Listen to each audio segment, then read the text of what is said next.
اعوذ باللہ من الشیطان اللعین الرجیم بسم اللہ الرحمن الرحیم الحمد لأہلہ والصلاة علی اہلہا اما بعد، ماہ شعبان المعظم کے فضائل اور برکات اور اعمال کا بیان، اس دعا کے ساتھ کہ مالک اس بیان پر عمل کی ہم سب کو توفیق عطا فرمائے۔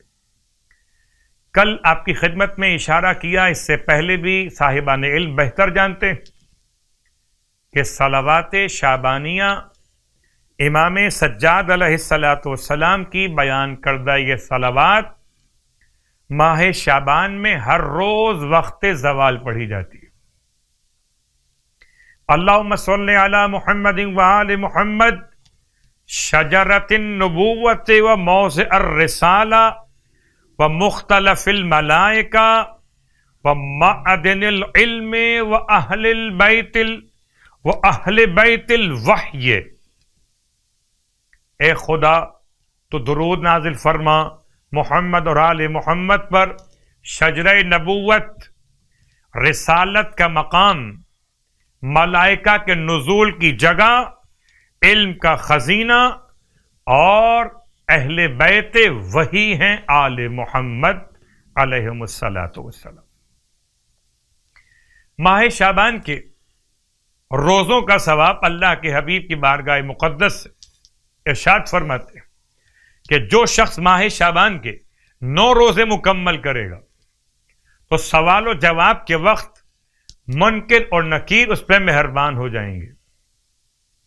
میں تو یہ کہتا ہوں کہ عمل کیجئے، کہ عمل سے زندگی بنتی ہے، جنت بھی جہنم بھی۔ یہ خاکی اپنی فطرت میں نہ نوری ہے نہ ناری ہے، یا یوں کہہ لیجئے کہ قبر منکر پر منکر نکیر آتے ہیں اور قبر مومن پہ والد شبیر آتے ہیں۔ نہ کرو سوال مجھ سے مرقد کا، ہٹو ہٹو کہ جناب امیر آتے ہیں۔